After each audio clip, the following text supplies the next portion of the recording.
함께 나눌 말씀 먼저 함께 봉독하겠습니다. 마가복음 15장 39절 말씀인데요. 우리 함께 봉독하겠습니다. 39절입니다. 시작. 보고 서 있는 백부장이 예수께서 이와 같이 숨을 거두시는 것을 보고서 말하였다. 참으로 이분은 하나님의 아들이셨다. 아멘. 여러분 하루하루 잘 보내고 계신가요? 네, 저는 열심히 하루하루를 살아내고 있습니다. 육아라는 게 그런 것 같아요. 우리 대선배님, 권사님이 앉아 계시지만 기름 2번 정도는 짜내는 것 같은 시간인 것 같아요. 제가 지난주에 올리브 기름 몇 번 짠다고요? 네, 3번 짜는데 2번은 짜는 것 같은 시간입니다.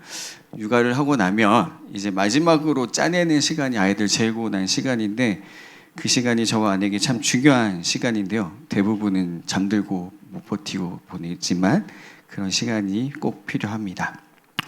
지난 화요일 날 여러분 비가 왔었어요. 기억하시나요? 제가 일기예보를 보니까 이제 아침에 나오는 날이잖아요. 그래서 이 시간에는 비가 안 오네. 그러면 우산을 가져가지 말아야지 하고 안 가지고 왔는데 비가 안 내리기로 한 시간에 비가 내리고 있는 거예요. 그래서 어쩔 수 없이 그냥 비를 맞았습니다. 맞을 만한 비였던 것 같아요. 촉촉히 비를 맞으면서 제 몸을 혹은 제 옷을, 제 머리를 촉촉히 적셔지는 비를 느끼면서 이런 생각을 잠깐 해봤습니다. 저와 여러분의 삶에 하나님의 그 은혜가 그렇게 촉촉히 적셔지기를 바라며 소망하게 됐습니다. 오늘은 예수님의 즉위식을 함께 나눠보려고 해요. 오늘 제목이 왕의 대관식입니다. 갑자기 즉위식이라고 하니까 좀 당황스러우시죠? 본문은 분명히 십자가인 것 같은데 왜 갑자기 즉위식이라고 할까요?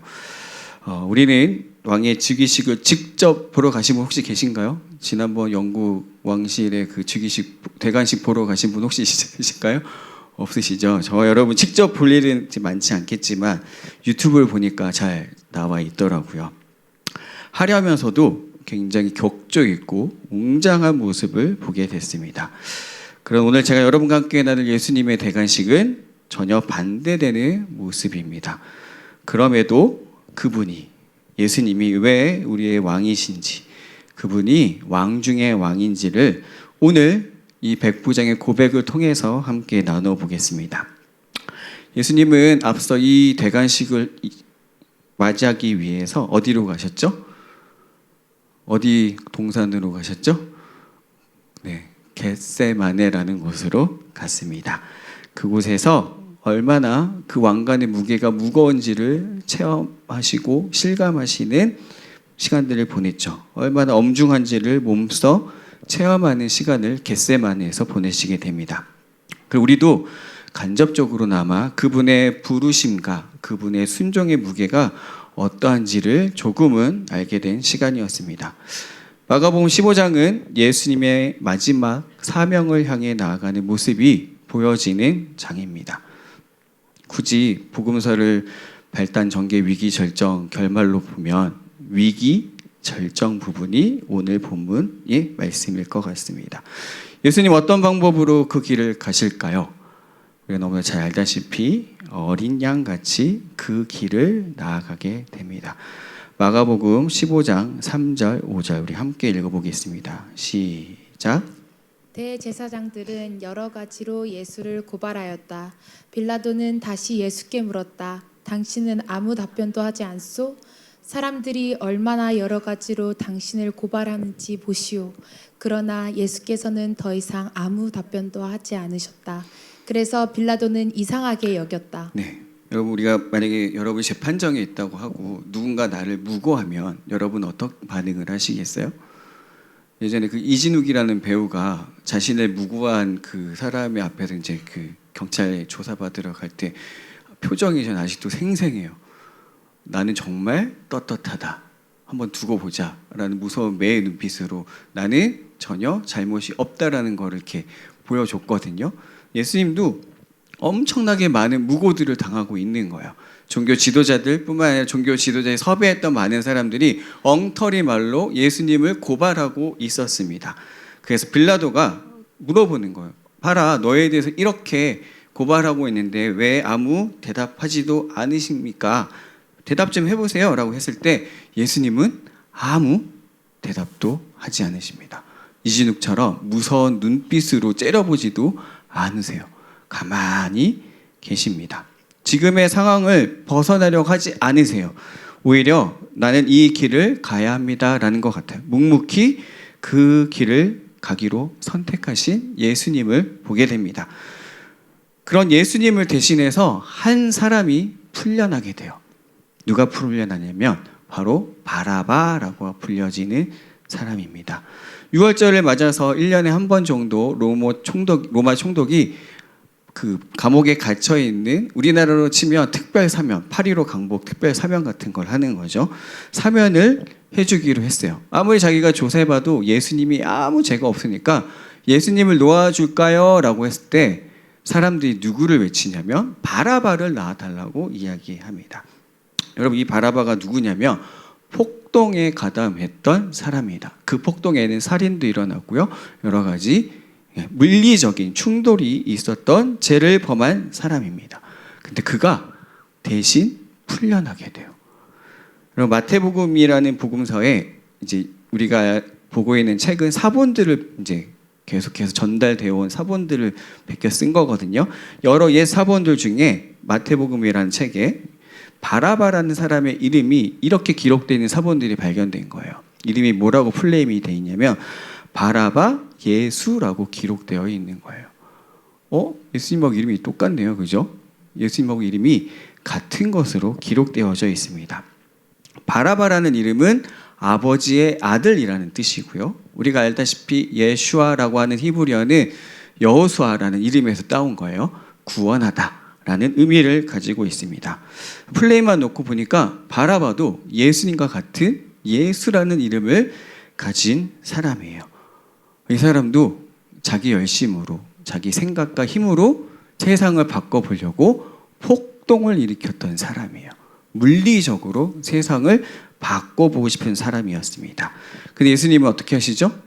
정반대의 방법을 선택하세요. 어떤 길이죠? 십자가의 길을 가시기로 결정하세요. 그래서 그 길을 통해 모든 사람을 구원에 이르게 하는 진정한 예수아가 되기로 결정하시는 거예요. 바라바는 물리적으로 이 세상을 구원하고 싶었다며, 이스라엘을 구원하고 싶었다며, 예수님은 전혀 다른 방법으로 십자가의 길로 모든 인류를 구원하기로 결정하셨다는 거죠. 아무런 죄 없는 예수님을 십자가에 못 박으란 사람들의 외침이 들려지기 시작합니다. 어마어마하게 많은 무리들이 빌라도 앞에 와서 예수를 십자가에 못 박으라 라고 소리치기 시작해요. 결국 빌라도는 그 여론에 밀려서 예수님을 십자가에 못 박으라고 명령합니다. 그때 예수님을 가두는 로마 병사들은 예수님을 조롱하기 시작합니다. 바로 이 지점부터 예수님의 대관식이 시작됩니다. 마가복음 15장 16절에서 20절까지 말씀 우리 함께 읽어보겠습니다. 시작. 병사들이 예수를 뜰 안으로 끌고 갔다. 그곳은 총독 공간이었다. 그들은 온 부대를 집합시켰다. 그런 다음에 그들은 예수께 자색 옷을 입히고 가시관을 엮어서 머리에 씌운 뒤에 유대인의 왕 만세 하면서 저마다 인사하였다. 또 갈대로 예수의 머리를 치고 침을 뱉고 무릎을 꿇어서 그에게 경배하였다. 이렇게 예수를 희롱한 다음에 그들은 자색 옷을 벗기고 그의 옷을 도로 입혔다. 그런 다음에 그들은 예수를 십자가에 못 박으려고 끌고 나갔다. 네, 이 모습이 대관식이라는 말 자체가 여러분도 전혀 이해가 되지 않으시죠? 희롱과 또 조롱으로 얼룩지어진 예수님을 보게 됩니다. 경멸 가득한 그들의 외치. 유대인의 왕 만세! 네가 진짜 유대인의 왕이라고 생각하지 않고 경멸하듯이 외치는 소리를 듣게 됩니다. 그 뒤로 예수님은 십자가를 지게 됩니다. 그 장면으로 넘어가게 되죠. 가장 높은 이름이신 그 예수님의 이름, 그리고 왕 중에 왕이 되기 위해서 예수님은 골고다로 향해 가십니다. 근데 예수님의 몸은 이미 많은 채찍질과 고문으로 인해서 피를 많이 흘리신 상태여서 그 무거운 십자가를 질 수조차 없는 육체의 상태였어요. 근데 십자가를 지게 합니다. 도저히 나아갈 수 없는 상황이 됐죠. 그때 이런 장면이 나오게 됩니다. 마가복음 15장 21절 같이 한번 읽어볼까요? 그런데 어떤 사람이 시골에서 오는 길에 그곳을 지나가고 있었다. 그는 알렉산더와 루포의 아버지로서 구레네 사람 시몬이었다. 그들은 그에게 강제로 예수의 십자가를 지고 가게 하였다. 마른 하늘의 날벼락을 맞은 한 사람이 나타나요. 그냥 지나가다가 로마 병사가 끌고 가서 예수님의 십자가를 억지로 네가 져 하고 져버립니다. 근데 마가복음 기자인 마가가 이 사람에 대해서 자세히 설명해 주고 있어요. 근데 여러분 마가복음은 자세한 설명을 사실 잘 안 해요. 인물에 대해서 대충 그냥 이름만 하고 끝나는데 유일하게 이 구레네 사람 시몬에 대해서 너무 자세하게 설명해요. 누구라고요? 시골에서 왔대요. 그는 누구의 아버지예요? 알렉산더와 루포의 아버지라고 해요. 그리고 어디서 왔냐면 그 구레네라는 지역에서 옵니다. 근데 그 구레네라는 지역이 지금으로 따지면 리비아, 아프리카, 북아프리카 리비아에 있는 지역이래요. 거기서 올라온 시몬이라는 사람입니다. 이름을 놓고 보니까 아마도 디아스포라 유대인이었을 것 같아요.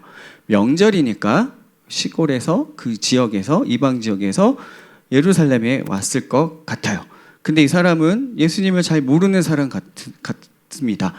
복음도 들어보지 못했을 것 같아요. 근데 그런 사람에게 로마 병사가 십자가를 지게 합니다. 옆에 지나가는 이유 딱 하나만으로 정말 우연찮게 거기를 지나가고 있는데 붙잡혀서 이리 와. 이 십자가 네가 지어. 왜 제가 그냥 져? 하고 십자가를 지고 올라가게 됩니다. 여러분 이 장면을 상상해 보시면 이거 우리 현우 간사님이 연극 대본으로 써도 너무 좀 인위적으로 쓴 것 같은 느낌이 드는 장면이에요. 극적인 장면이죠. 사랑하는 예수님의 제자들은 어떻게 됐어요? 이미 다 없어요. 다 도망갔어요. 예수님을 따랐던 수많은 사람들은 다 어디 갔어요? 아무도 없고 여인들만 저 먼발치에서 지켜보고 있어요. 이방 지역 출신의 한 사람, 예수님을 잘 모르는 한 사람, 시몬. 그 사람이 예수님의 십자가를 지게 됩니다. 후에 초대교회에 전해져 내려오는 사료에 따르면 시몬의 집은 그 뒤로 초대교회의 공동체 구성원이 되었다고 해요. 이 우연을 계기로. 그래서 여러분 로마서 16장 13절에 이런 말씀이 있어요. 주 안에서 택하심을 입은 루포와 그의 어머니에게 문안하라. 구레네 사람 시몬이 누구의 아버지예요? 알렉산더와 루포의 아버지. 그래서 이 루포가 그 루포일 것이다 라고 많은 학자들이 이야기합니다. 여러분 이게 십자가 은혜의 핵심이에요. 계획했나요? 준비했나요? 내가 구원을 받고 말겠어. 내가 이날 이 시간에 예수님이 십자가를 지고 가실 걸 계산하고 예상하고 내가 구레네에서 떠나와서 그 옆에 서 있어야지 하지 않았다네요. 그냥 지나가다가 받은 것이 십자가 은혜라는 사실이에요. 전혀 예상하지 못한 방법으로 하나님이 한 사람과 한 가정을 구원하는 것을 우리는 보게 됩니다. 그래서 예수님은 이 시몬 덕분에 대신 십자가를 지고 가는 시몬 덕분에 어디를 향할 수 있어요? 골고다로 향할 수 있게 됩니다. 이제 예수님의 대관식은 절정을 향해 나아가요. 마가복음 15장 25절 같이 한번 읽어볼까요? 시작. 예수를 십자가에 못 박는 때는 아침 9시였다. 그의 죄패에는 유대인의 왕이라고 적혀 있었다. 그들은 예수와 함께 강도 두 사람을 십자가에 못 박았는데 하나는 그의 오른쪽에 하나는 그의 왼쪽에 달았다. 네, 양쪽에 한 사람씩 달리게 됩니다. 사람들이 십자가에 달린 예수님을 향해 또 조롱하고 희롱하며 외칩니다. 너나 구원해봐라. 성전을 헐고 4일 만에 다시 짓는다는 자여 너나 구원해봐라 라고 조롱하고 외치기 시작해요. 여전히 예수님의 대관식에는 사람들의 조롱과 희롱으로만 가득하게 됩니다. 여기서 예수님의 마지막 외침이 외쳐집니다. 마가복음 15장 34절 같이 읽어볼까요? 시작. 3시에 예수께서 큰 소리로 부르짖으셨다. 엘로이 엘로이 레마 사박다니. 그것은 번역하면 나의 하나님 어찌하여 나를 버리셨습니까? 하는 뜻이다. 겟세마네의 기도가 떠오르시나요? 주님, 하실 수 있거든. 이 잔을 내게서 옮겨주세요. 내 뜻대로 마시고 아버지의 뜻대로 하십시오. 그 처절한 기도를 3번 하시고 가셔서 마지막으로 외쳤던 그 소리가 나의 하나님 어찌하여 나를 버리셨나이까. 하나님과 일시적으로 끊어진 어마어마한 고통을 예수님이 받게 돼요. 영원토록 한 번도 끊어진 적이 없으셨던 분이 이 시간, 이 순간 하나님과 잠시 끊어짐이라는 고통을 겪게 됩니다. 죽음보다 더한 고통을 울부짖게 되는 거죠. 이 절규에 예수님의 모습이 자득 담겨지게 됩니다. 그리고 숨을 거두세요. 그리고 나서 오늘 본문이 나옵니다.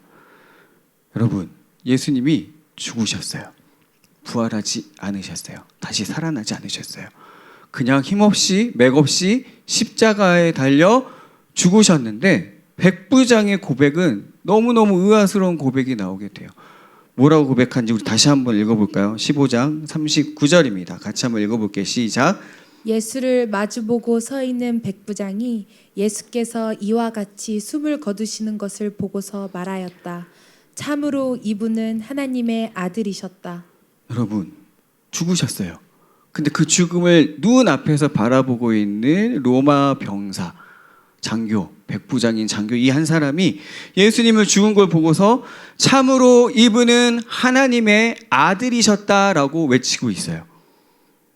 아니, 어떻게 죽음으로 끝난 이 이야기 앞에서 예수님에 대해 전혀 알지 못하는 이 백부장은 이 고백을 할 수 있을까요? 여러분, 예수님은 하나님의 아들이었다는 이 첫 번째 고백이 누구에게서 나오는 거예요? 이방인 백부장에게서 나와요. 종교 지도자들에게서 나온 것도 아니고요. 예수님의 사랑한 12 제자들에게서 나온 것도 아니고요. 예수님을 따랐던 수많은 무리들 중에서 나온 게 아니고 처음 예수님을 희롱하고 채찍질하고 조롱했던 이 백부장이 예수님의 죽음을 보고 이분은 참으로 하나님의 아들이셨다라고 외치고 있어요. 이 말이 이해가 됐어요. 여러분이라면 이 말을 하실 수 있으시겠어요? 왜 이 사람은 이 말을 하고 있을까요? 여러분, 이때 당시에 어떤 신의 아들이라고 얘기하는 거는 그 신과 동일한 존재라고 말씀드렸어요. 그래서 마가복음 1장 1절에 뭐라고 나오죠? 하나님의 아들 예수 그리스도의 복음의 시작은 이러하다라고 시작이 돼요. 거기서 표현되어지는 하나님의 아들이란 표현을 이 백부장이 동일하게 쓰고 있어요. 그 얘기는 이분은 하나님이셨구나, 신이셨구나 라고 이 백부장은 고백하게 됩니다. 여기서 우리는 그때 당시 예수님이 돌아가셨을 당시 로마 황제의 대관식으로 가볼게요. 잘 들어보세요. 여러분, 상상을 좀 하면서 들어보세요. 근위대가 황제의 간저에, 새롭게 된 황제의 간저에 모이게 됩니다. 한 6,000명 정도 되는 규모라고 해요. 자기 황제로 낙점된 이가 근위대 중앙에 서게 됩니다. 근위대가 그 전에 미리 주피터 신전, 카피톨리노스 신전에서 자줏빛 예복을 가져와서 차기 황제에게 입혀줍니다. 자주색 옷을, 예복을 입혀주고요. 근위대가 큰 소리로 함성을 바라며 차기 황제를 승리자로 맞이합니다. 유앙겔리온 이때 외치는 거예요. 왕이 황제가 되셨다. 이 사람이 황제다라고, 복음이다라고 외치는 거예요. 그리고 또 이제 거리 행진을 시작합니다. 중앙에는 황제가 위치하고 그 주변을 근위대가 둘러싸고 있어요. 그러면서 그 뒤로는 황제가 입성할 판테온 신전에서 드려질 희생 제물인 항소 한 마리가 끌려가게 됩니다. 그리고 항소 옆에는 도살용 도끼를 든 노예가 따라가게 됩니다. 황제 행렬은 로마에서 가장 높은 언덕인 카리톨리노 언덕이라는 곳으로 향하게 됩니다. 이곳이 바로 머리 언덕이라는 뜻을 가진 곳인데 바로 유피테르 신전이 자리하고 있는 언덕이에요. 황제는 그곳을 향해 근위대와 함께 행진을 시작하고요. 그 신전 제단 앞에서 황제가 될 사람은 노예로부터 모략이 섞인 포도주 잔을 받게 돼요. 그리고 그 잔을 입에다 대고 마시진 않습니다. 그리고 다시 돌려줍니다. 그럼 이 모략탄 포도주를 이 노예가 황소에게 뿌리고 그 황소를 잡습니다. 대신 잡는 거예요. 잡혀서 그거를 제물로, 희생제물로 바치게 됩니다. 이제 마지막 하이라이트. 차기의 황제에 오를 사람 옆으로 오른쪽에는 제국의 제2인자가 서고요. 왼쪽에는 3인자가 서게 됩니다. 그리고는 황제가 그 주피테르 신전 가장 가운데로 올라가게 됩니다. 그리고 준비되어진 보좌에 가서 앉게 돼요. 끝이 아니에요. 마지막 정말 끝이 하나 있는데요. 이때 군중들이 새롭게 등극한 황제를 향해 환호를 보내죠. 새로운 황제 폐하 만세 이러면서 할 거예요. 유앙겔리온이라고 복음이다라고 외치면서 환호를 보낼 거예요. 그리고 그들이 하나 신인, 그들이 믿는 다신 중에 최고의 신이 새로운 황제를 승인했다는 징표로 비둘기 떼를 날려보냅니다. 어마어마하게 많은 비둘기 떼를 날려보내요. 그럼 어떤 일이 벌어질까요? 맑은 하늘이 살짝 가리워지는 일이 벌어지게 돼요. 비둘기떼가 순식간에 훅 날아가니까 햇볕을 이렇게 가리겨 그늘을 만들게 되는 순간을 연출합니다. 일식 현상이죠. 이 사람은 신의 아들이다. 황제는 신이다. 라는 것을 예표하기 위해 그렇게 황제 등극식, 대관식은 마무리하게 됩니다. 여러분 어떠세요? 이 장면을 들어보니까 뭐하고 닮아 있지 않나요? 뭐하고 닮아 있죠? 제가 지금까지 여러분과 오늘 나눈 마가복음 15장의 이야기와 똑같은 내용이에요. 대신 진짜가 아니고 조롱하고 했던 장면하고 똑같은 거죠. 그다음 여러분, 백부장의 고백이 갑자기 튀어나온 고백일까요? 그렇지 않아요. 전혀 상관없이 갑자기 예수님이 숨을 거두시니까 진짜 하나님의 아들이었네? 라고 한 게 아니라는 거예요. 왜 그러냐면요.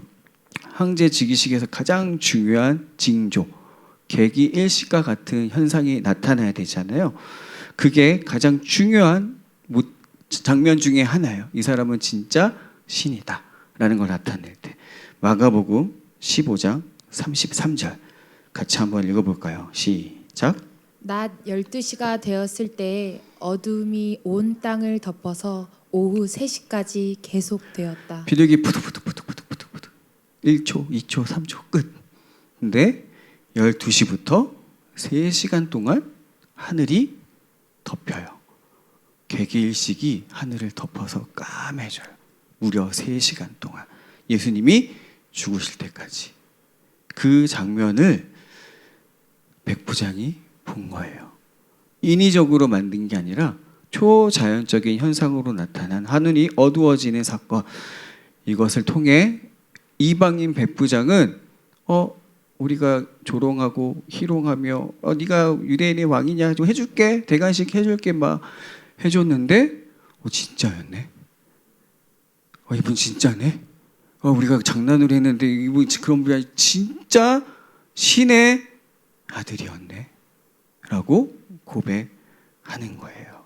이분은 조롱받고 희롱받고 뿐이 아니라 칭송받을 뿐이었다라는 것을 백부장이 예수님의 십자가 앞에서 깨닫게 됩니다. 여러분, 십자가는 이런 거예요. 여러분, 구레네 사람 시몬에게 십자가가 억지로 전달됐어요. 그렇죠? 내가 원해서 십자가를 받은 게 아니에요. 이 백부장도 마찬가지예요. 그 사람이 내가 너의 죽음을 코앞에서 보리라 하고 그 자리에 서 있지 않았어요. 그냥 그 자리에 있었어요. 이 두 사람을 통해서 우리 무엇을 알 수 있죠? 하나님의 은혜가 이런 것이구나. 조건 없는 거구나. 그냥 은혜구나. 그저 내게 주어지는 것이구나.